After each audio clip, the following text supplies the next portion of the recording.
and welcome to our session on vaccines and healthcare. And I want to introduce Dr. Junda Wu and let her introduce herself and talk about what she and Metro Health are doing in San Antonio. Thanks. Thank you so much. I'm so glad to be here. I am the medical director at your local public health department, Metro Health. I have been given some Kickstarter questions to answer to get us going. And then this is a small group, so it can be a really casual conversation. Please ask questions and let me know what public health can do for you.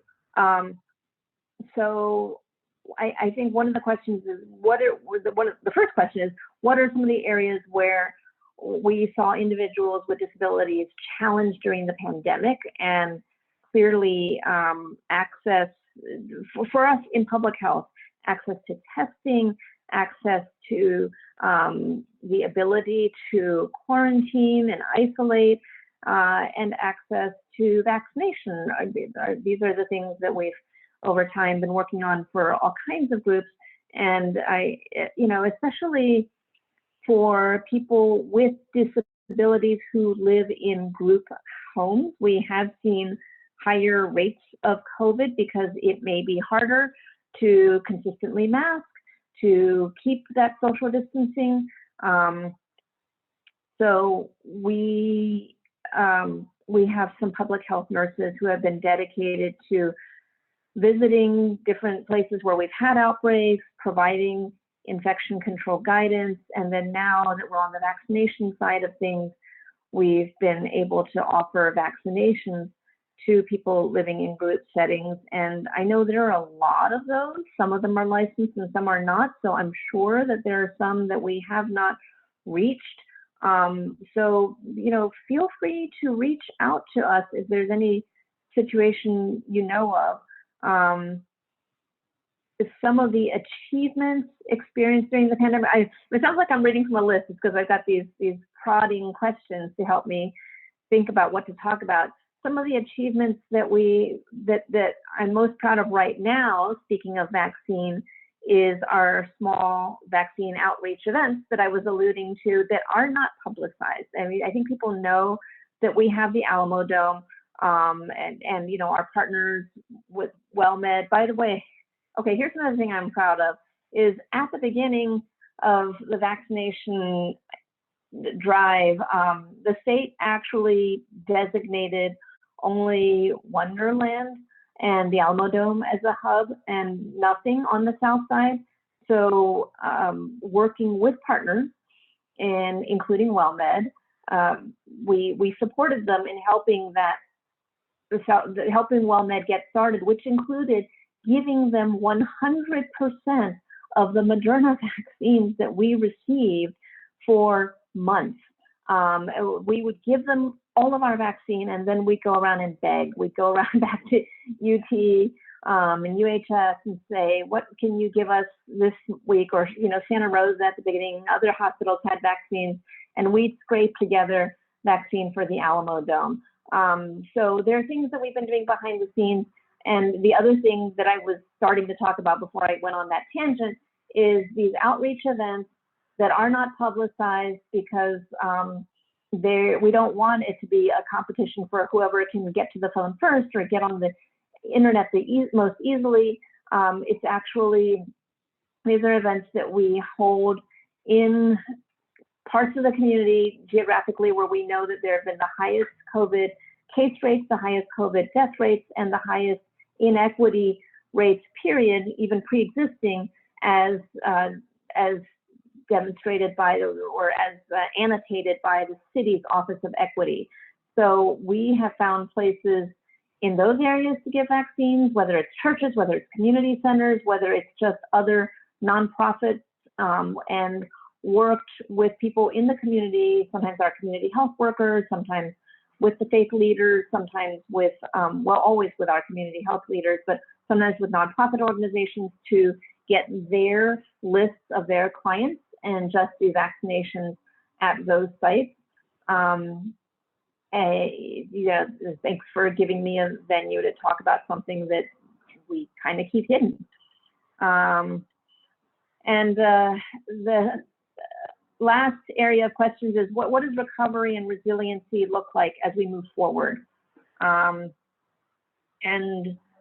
in the immediate horizon there, I think we're starting to reach that tipping point where we've gotten the early adopters, the people who are eager to get vaccinated, mostly vaccinated, or the people who had the most access, right? And now we're starting to see a lot of people not showing up. We're starting to be able to open up just for walk-ins at any time of day for Wonderland, for St. Philip's, and for the Alamo Dome between 2 and 5 p.m. any day. You don't need an appointment to show up. So how are we going to bring aboard the people who don't trust government or don't trust the vaccine? And it's an opportunity to make new partnerships if we do this right, that will be part of our recovery and resiliency going forward, to work with, I guess, non-traditional partners. And the other part is to put in place structures that address the deficits that we've all come to see, the inequities with housing, with structural racism, with the digital divide. What can we put in place to lessen those inequities going forward? And I don't mean some one-shot program, but something that really changes policies, that changes infrastructure, and that's easier said than done. That's great. Thank you so much. We do have a question for Jennifer. And Jennifer, you are welcome to unmute as well. I'm going to read your question, but feel free to unmute and have a conversation here with us. So her question is, why is San Antonio the only city I personally know of where no one had a wait list? It would have eliminated so much headache for people seeking vaccines. And I imagine also for the healthcare workers who had to field thousands of phone calls from people trying to find out if they had gotten vaccines in that day. With a wait list, it's one phone call per site, and then you just wait until they get to you. And then she adds, by the way, overall, I've really appreciated the job leaders in Metro Health have done. Overall, it has been top notch, and I know the state has been no help, but I am just confused about about why we didn't do wait list, and that seems crazy to me. And I think that's a good question. I know that there was some reasoning behind it, so talk to us about that. Well, actually, I remember just from the beginning how that was one of my thoughts, as we were brainstorming with STRAC, which is the regional hospital system, because at first the hospitals were the only ones getting vaccines, right? There's structural things that just made this inequitable from the get-go because of the storage and handling conditions initially for the vaccine, for the fact that one of the vaccines, the one that we had the most of, was only available in lots of 1,000. Like you couldn't buy, you couldn't order just 100 or whatever, right? It had to be 1,000. So that's why it was going to hospitals. It wasn't going to independent doctors' offices. And anyway, so we were having one of these hospital calls, and yeah, I mean, of course we thought that. And then as we started to talk it through, suddenly no one really wanted to be responsible for this list, because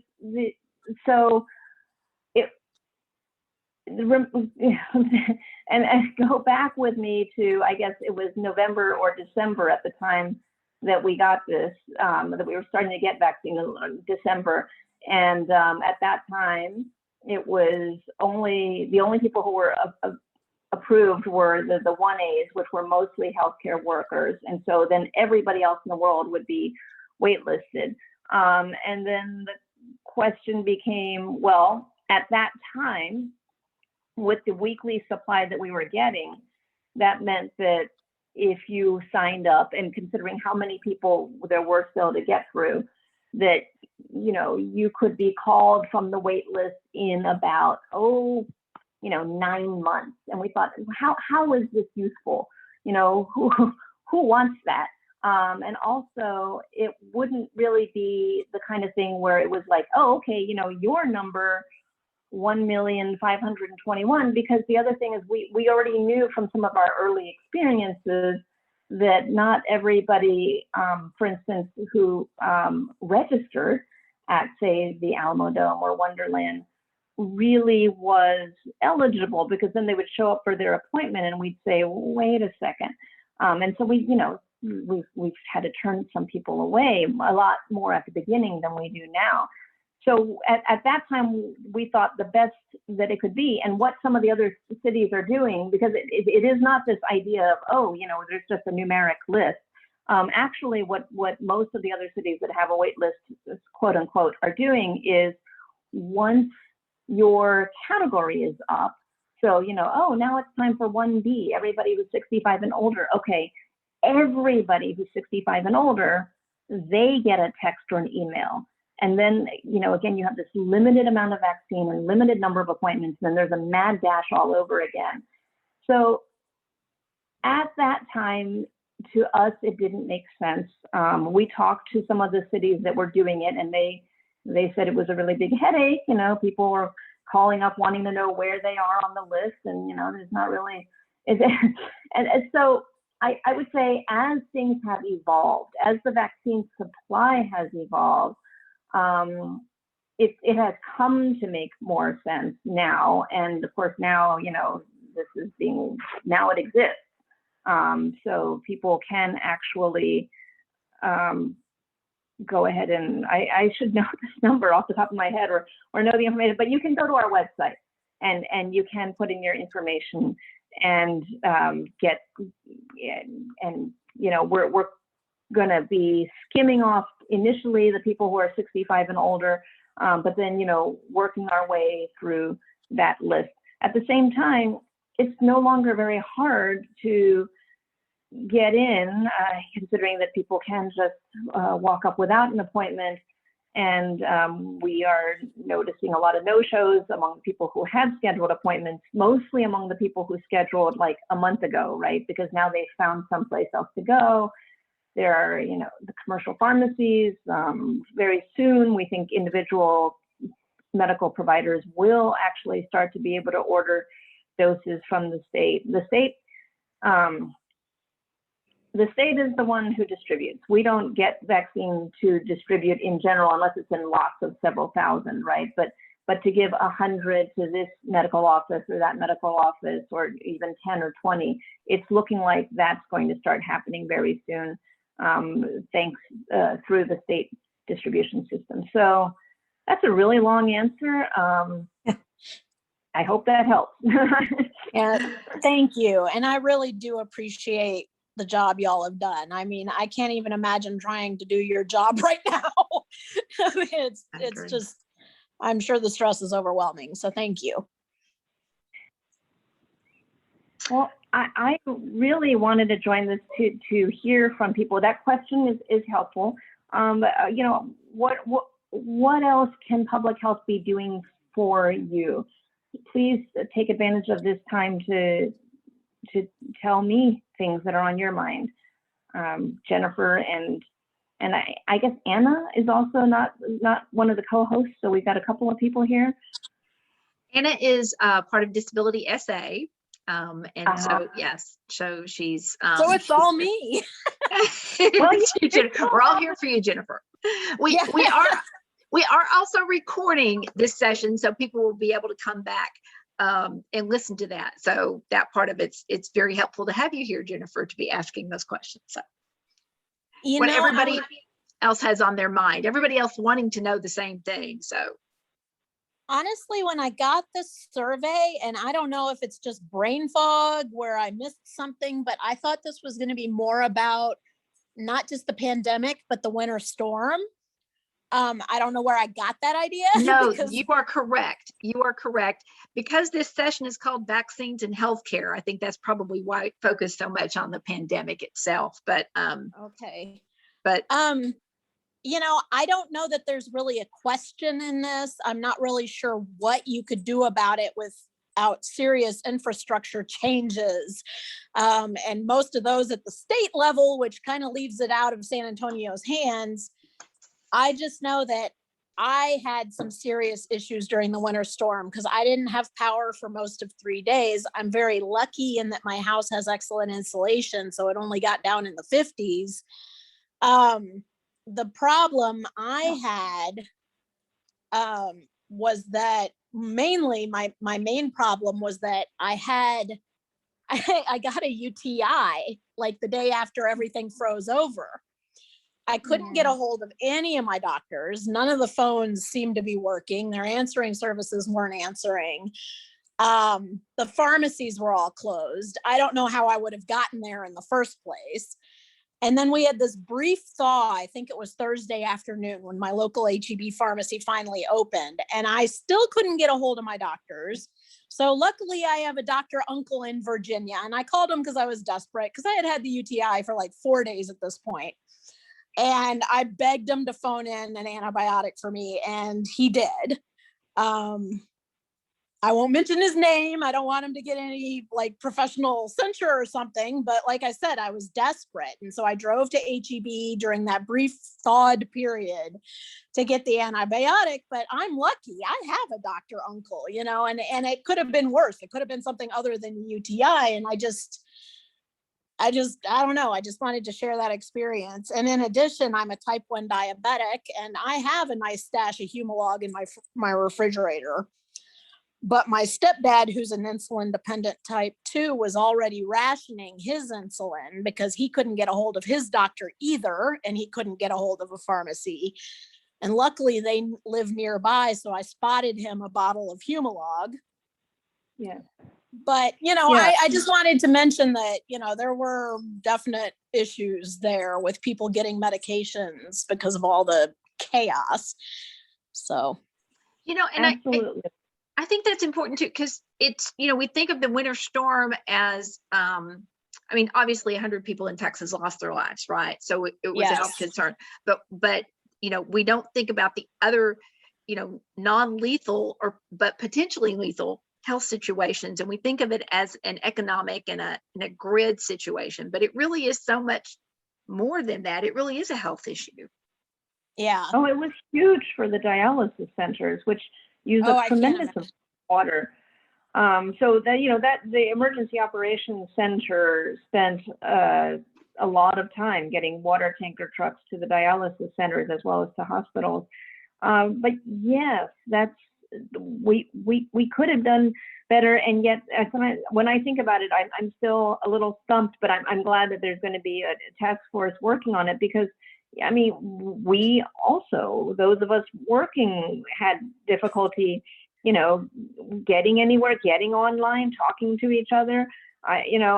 So, you know, when it comes to the question of how do we get messages out to the entire community, for instance, just about what's happening to begin with, I mean, would you have somebody, you know, driving through the streets that hardly seems safe, but, you know, with a bullhorn, with one of those, you know, vehicles with bullhorns? But I mean, at the time, if people don't have phone service, if they don't have the electricity, and ultimately neighbors going door to door, I think mutual aid is a lot of how that did happen. As far as your question, Jennifer, there are national telemedicine doc in a box places.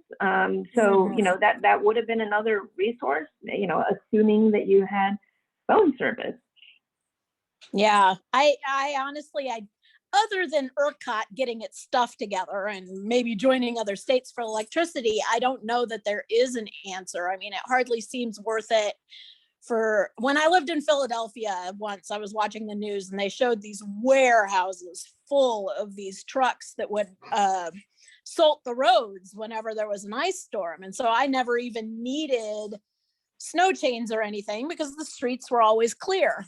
But Philadelphia expects to have ice and snowstorms every year. And it seems kind of silly for San Antonio to invest in all of that infrastructure for something that up until now has happened very rarely, although with climate change, I expect it to continue. You know, and I think that would have solved an awful lot of the problems, simply having the streets cleared. But what do? You know, does the city have the money for that? I don't know Right. the answer. And I think the important thing, because I always like to leave people with an action step, is I believe, I should know this a little better, but I've been so in the world of COVID, that winter storm committee is, well, I don't know if they're selected or not, but I do know that there's a place where they're taking suggestions, comments, and I'll put that information in the chat box. So at least what we can do is be heard and have these concerns represented. So that's the website to at least just put in your 2 cents. Okay, thank you. Great, thank you. I know we are getting close on time. I am also going to put into the chat a link for anyone, if y'all can help us get this link out to the broader community. It's to assess whether or not there are individuals with any type of disability that is having difficulty at the existing sites. I know Dr. Wu said in our earlier session that the Alamo Dome has deaf link there. So if anyone who is deaf or hard of hearing comes out, there is a way to communicate with them.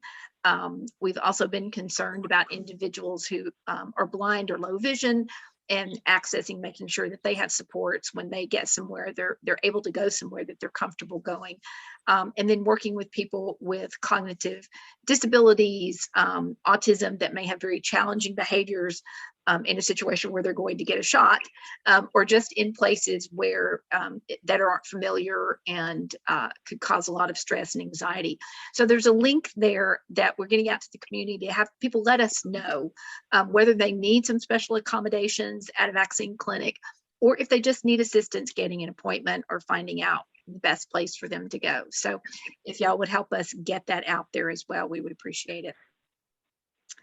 And we have had those outreach events, that I mentioned. One of the partners was the Lighthouse. Yes, and at the previous session, you and I talked about some of the events that have taken place for people with autism. So, now's the time. If you have other groups that you want us reaching out to, please let us know.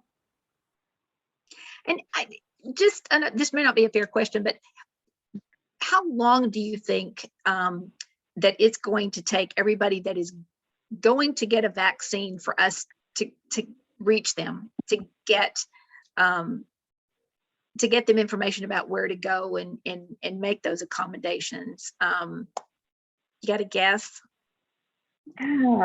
No, I do not have a guess. A goal. How about a goal? Well, our goal for herd immunity is also somewhat up in the air, right? It's going to be some number that's between 70 and probably 90%, but we don't know. We're always vague about it because honestly, that's one of those things that retrospectively a little better. And again, we're living the science in real time. Usually we figure things out in the background, then we know things and we come out and tell people, but here we are all walking down this road together. But it's reasonable to say at least 70% vaccinated, and we are a ways from that still. So we can hope for this year, maybe this calendar, by the end of this calendar year. I hope so. And, a lot of, for people, we were talking in the earlier session about everybody's going to come to vaccination on their own timeline, right? People have different concerns. And so for people who already are persuaded that vaccines are safe and effective, and, the benefits outweigh the risks, let's say, the one-on-one conversations with the people you care about, that's actually really impactful. It's in many ways more impactful than what I can do. I mean, I can do some of it, but then you gotta take it home. So we all have a role to play. So I agree. And the first step is leadership and getting that vaccine, right? And showing that. So anybody else have a question or a comment?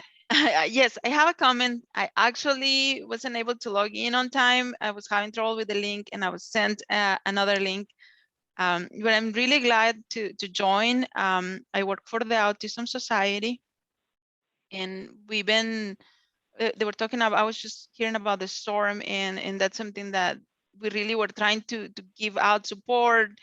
I was thinking about, for the snowstorm, we wrote some social stories for kids with autism. And I was wondering if for COVID vaccine, if you have thought about doing like a social story where the kids can see pictures and can be prepared, and that would probably help a lot with the anxiety. I think that's a wonderful idea, especially as we in the fall hopefully are vaccinating the 12 to 16-year-old age group. For that could be extremely helpful. Yeah, and I wonder if the CDC is going to be already working on that, because they tend to have materials like that. For instance, they did have for adults a photo novela about the vaccine, and I know that they've had coloring books about, you know, Zika in the past. So I would not be surprised if that is going to be coming around the same time that we see approval for those vaccines coming.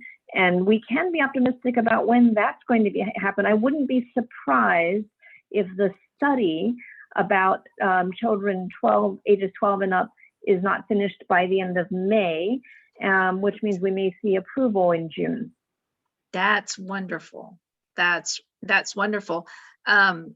Adriana, I think that was an excellent point. I work for the Autism Treatment Center, and so we are also concerned about getting individuals out in the community vaccinated. And I think with that 12 to 16-year-old group, for us, outreach will be a little easier because we can hopefully work with the school districts on that. It's been a little more difficult with the adults who live at home and may not be going to a day program and not living in a group home. I've been really concerned about getting to some of those families because they don't know where to start to get, you know, a special site. So anyway, great question. Thank you. Anything else? Anna, thank you all for asking. I'm sorry. I wanted to thank people for asking. It's so much more fun when people ask questions. Go ahead. Sorry, I talked over you. No. I was asking. Anna's muted there, but I was just wondering if Anna had a question. And I see that we're right about 7:30 anyway, so we may be getting cut off in a minute. And I want to get into just to say thank you so much, Dr. Wu, for doing this and for making this a priority. I know that you are not officially working right now, so we really do appreciate your commitment to doing this for us. And also in the chat, if you're listening to this now later, listening to the recording, Dr. Wu's contact information, if you have questions later, please feel free to use that email and contact her with questions. Okay. I'll put that chat box.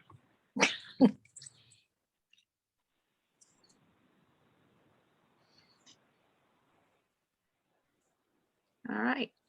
Anna, I see you muted. Do you know what the schedule is from here? I believe it's 7:34, so we have about 3 more minutes, I believe, is when we're going to close the breakout rooms. If I pulled up the email just a second ago. Okay. Okay. But I haven't seen the broadcast go out. So you haven't seen the 2-minute warning. I think we were getting 2-minute warnings, right? So okay. Yeah, it says it's one should have gone out 7:30. So I'll send her Melanie a chat as well. All right. To see that. I'm going to look over my questions, see if we've got a minute more. I do have a question.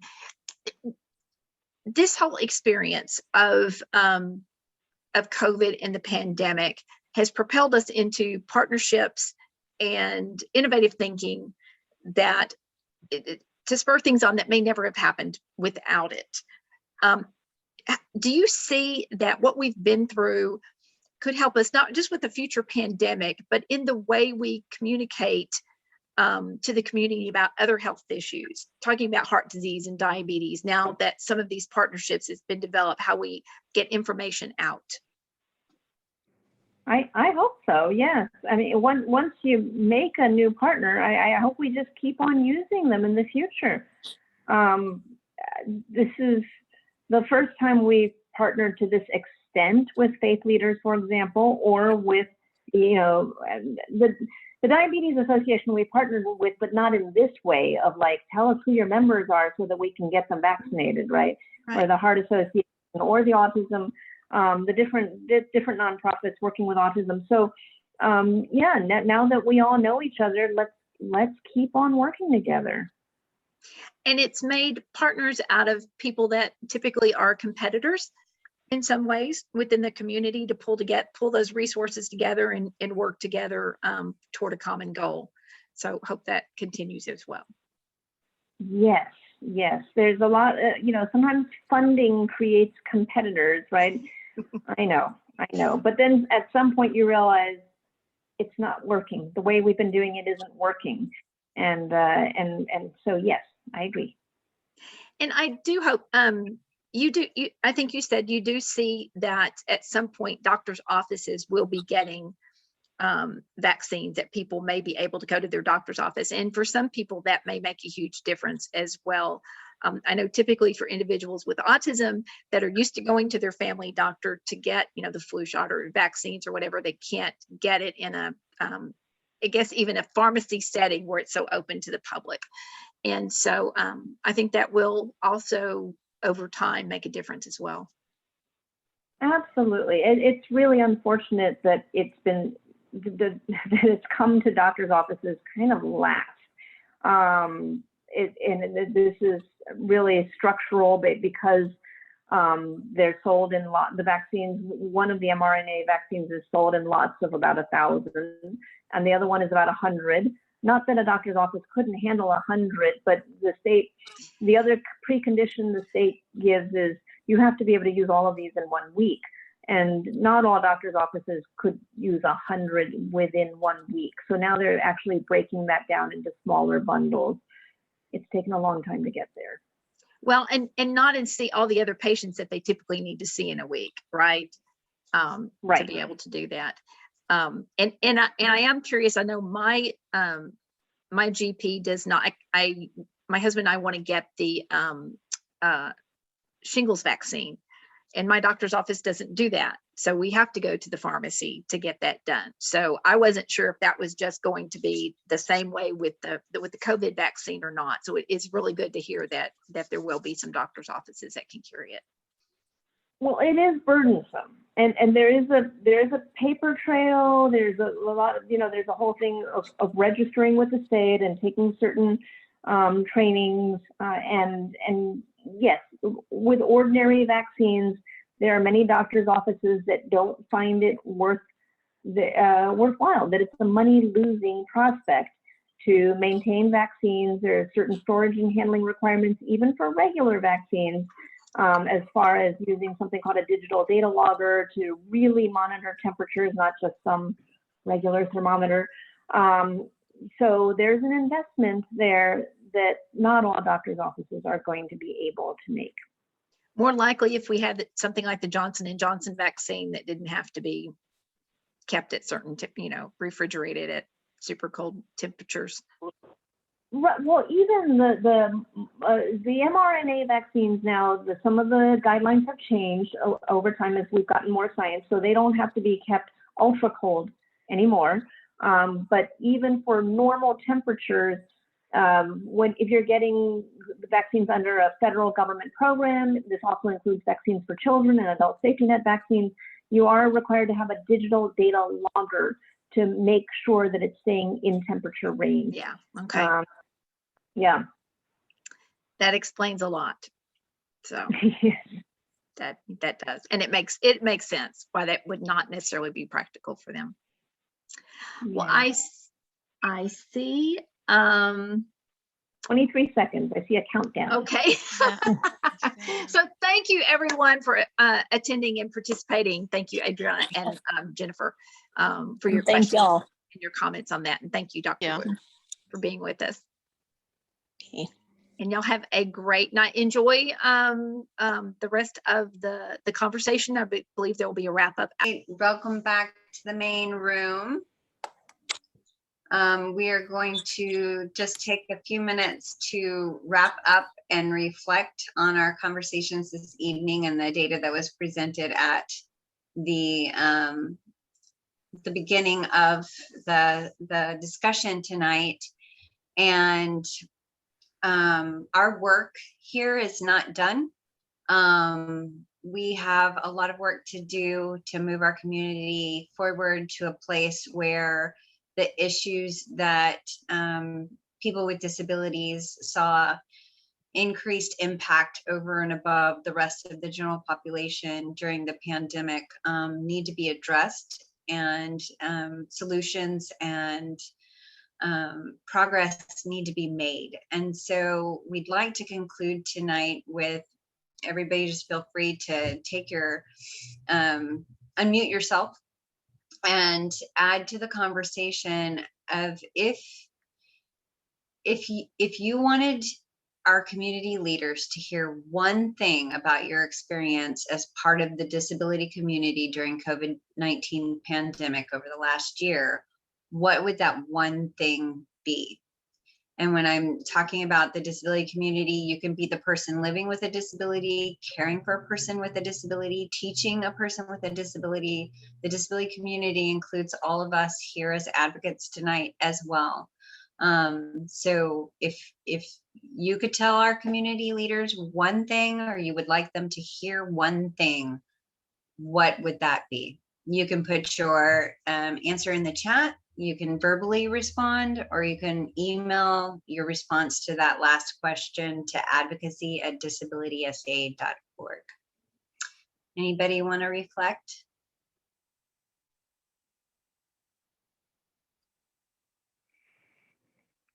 You know me, Melanie, I'm always ready to talk. Go I'll ahead. make it Todd. quick. I apologize to the first group with Emily and all. She gave me the floor and I took way too long. This is going to be 30 seconds or less, I promise. What I learned most over this COVID period is, first of all, how needy, and I say that as in I'm needy and we're all needy, and we all need social interaction, right? So our clients, thank you, Jennifer. Our clients so needed it. And so we did our best. We did our best without, and I was in the classroom there for the digital piece.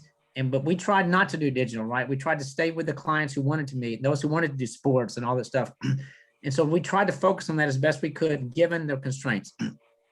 But the important thing that I found, Melanie, that was beautiful was our clients, and particularly those with Downs. And as you know, Downs is the most vulnerable of our population as far as genetics and susceptibility is concerned. And they, with the help of their parents, it wasn't just them, right? It was their family members, wanted so badly to get out and interact. You know, I'm a jobs guy, and whether it's sports or jobs, it's all interacting and being part of society. And I learned how beautiful our community is, and that they want exactly the same thing we do. There's no differentiation between any of us on this earth, right? And they just wanted to get out and communicate with people. And the more that we can give them that opportunity, even we have to do it judiciously, right? But that's the bottom line. And I'm just amazed at how many of my clients, and during COVID, I was able to help place in a great job in San Antonio, about 150 clients in the last year, right? That's a lot in 1 year. A lot of those was the Amazon and other companies, but they just wanted to get out there. And I was so happy to help them get out there and be a part of the community, even during this difficult time. Thank you, Todd. Melanie, we have a conversation in the chat from Jennifer Weather from Texas Regional Parasports. She states, keeping people connected is key. Focusing on how we disseminate the information on how they connect is key. Yes, I saw that definitely. Is there anybody else who would like to chime in and share just their thoughts that they would like community leaders to hear about their experience?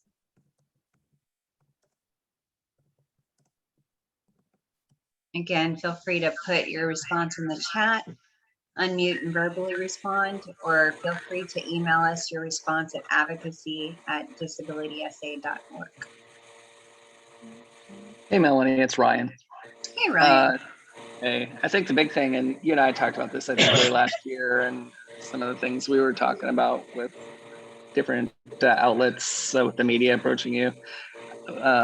Just in reflecting back, I think the biggest thing the authorities, powers that be, those in decision making need to know is, I think, just to, again, the communication piece and reaching out, whether it's through organizations like you, but to get to those of us who have disabilities, and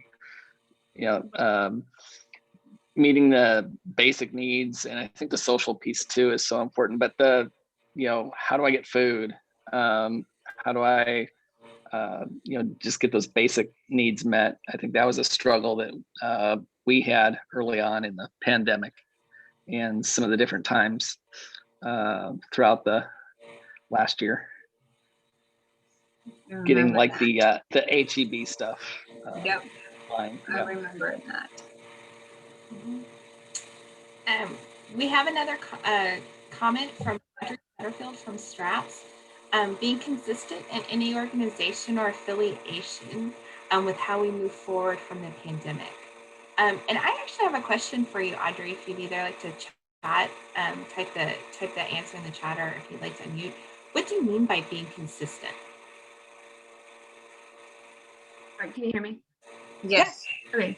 So I guess what I mean by that is just because all of the organizations that I talked with or met today, we are all coming from different kind of areas, but we all work for those with disabilities, and just kind of being consistent across the board with how we want to advocate or how we want to just kind of move forward is, I guess, kind of what I'm trying to say, is being consistent that way that disseminating that information is all consistent. Does that make sense? Yeah. Yes. That's kind of where I was trying to go with that. Okay. Thank you. You're welcome. Hey there. I don't know if there's a hand to raise, but this is Emily from vocational rehab, and one of the things that kind of stuck out to me is, leveraging things like this, our collaboration and our partners that are all focusing on, fighting the good fight, right? And trying to assist individuals in, San Antonio who have disabilities, but really leveraging those relationships, because, at VR, we're focused on employment, but we have to remember to meet people where they are during this time. They might not be ready to look for work. And so really leveraging the relationships and working with people that are on these calls today that are focused on food and shelter and clothing and those types of things was really important.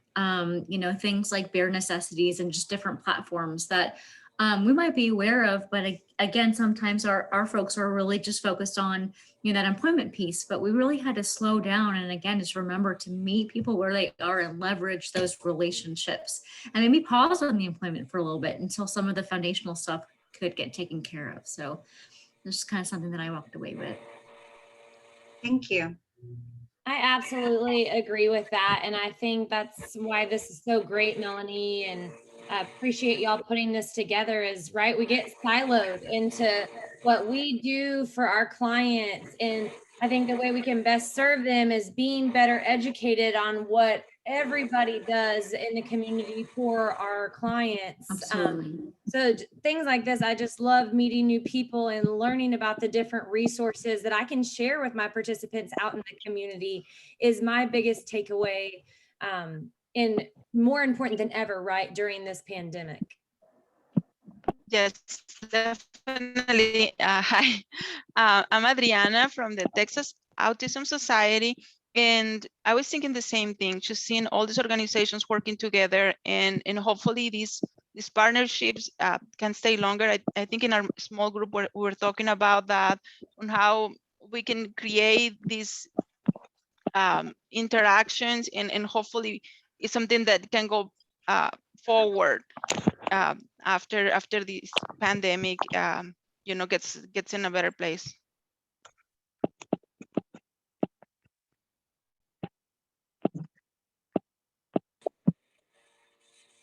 So I don't know if this is really an appropriate place to share this because I don't know that local communities have any power over the use of telemedicine. That seems like more of a federal and insurance issue, but telemedicine is one of the best things that's ever happened to me. So I just thought I'd mention that because that's something that happened with the advent of COVID. I may be unusual as a disabled person. I became disabled with Ehlers-Danlos syndrome, which is a rare disease that causes faulty collagen. It's a genetic disorder, but it didn't really start bothering me until 2014. And I went from working like 80 hours a week to not being able to work at all in 4 years. But in addition to that, I also collect autoimmune diseases, right? Like I've got type 1 diabetes and Crohn's disease and asthmatism and all of this other stuff. And the bottom line is that my healthcare had become a full-time job. And until the advent of telemedicine, I didn't realize what a burden it had become. Because I went to the doctor probably 2 weeks on average. Sometimes my doctor's appointments would last 3 hours, and then there'd be a half-hour commute time on each end of that. And it's like when all of that stopped for a year, all of a sudden I had all of this time that I had never had before. And it took so much of my stress away not to have to spend 4 hours 2-3 times a week on average going back and forth to the doctor. And so anyway, I just wanted to mention that. Like, I sure hope insurance companies keep paying for it because it has made my life so much better. Yeah, and I think, just so you know, I think you're right that as long as insurance companies are willing to pay for telehealth visits, telehealth and telemedicine will continue to move forward and grow. And so in some ways it's kind of that legislative insurance company conversation. But I think knowing that has, I really find your story that you realized you didn't have this burden until you had this option. I find that a very powerful statement that I think I'm going to have to process a little bit with that conversation. Okay. Because I think it says a lot about these unintended consequences and barriers of just someone who lives with a disability. There's been some research about people who have a disability, just it automatically costs more to be a person living with a disability because you have more kind of what would be considered an essential need, i.e. healthcare or durable medical equipment. But it'd be interesting to see if there's any research related to kind of these additional burdens, like you were talking about, travel time and things like that. Yeah, I've actually recently gotten a new PCP because everybody always thinks diabetes is my biggest problem, but it's actually the least of mine. I've always had it under good control. I have no complications, and yet my former PCP would not allow me to manage my own diabetes. And it's like, well, what happened to patient self-determination and informed consent and autonomy? Apparently, if you're type 1 diabetic, you don't have that. Like, she wanted to force me to see an endocrinologist. And I just kept telling her, look, I already spend $10,000 a year on my healthcare. I already spend a full-time job worth of time on my healthcare. Like, I don't need an endocrinologist to manage my diabetes. I've already been doing it on my own for 32 years. And she just couldn't understand that, what a burden my healthcare had become. And the fact that just eliminating an endocrinologist would help me, but she wouldn't do it. So anyway, I'm sorry, I'm venting now, which is not the subject of this presentation, but anyway. Yeah. And like I said, you can always, email advocacy@disabilitysa.org and kind of share some of more of these conversations related to healthcare burdens, because I think that will help Melanie, myself, and some of the other organizations really kind of take a look at, like I said, kind of these strategic ideas on how we can do better. And if we're not understanding where the challenges and the burdens really are, we're not going to do strategic planning well. So feel free to share. So just jumping back, Emily said, the ability to connect and phone a friend. was something that she wanted to make sure, people still had access to. Emily, and anything you want to expand on with that? I know. I was just, kind of just saying, like, being able for us to network and, if I need to phone, someone from their nonprofit, just being able to learn and phone the firm, like, hey, I need a shelter, resources has been great. So, and thank you for responding. I'm happy to put our information on any listservs, or if anybody, if there's a document that we can share to have to reach out. And I love the bare necessities, but I don't always know who is behind that. So I misunderstood your question. So yes, for especially disability service providers, just know that Disability SA hosts a Facebook group specifically for disability service providers.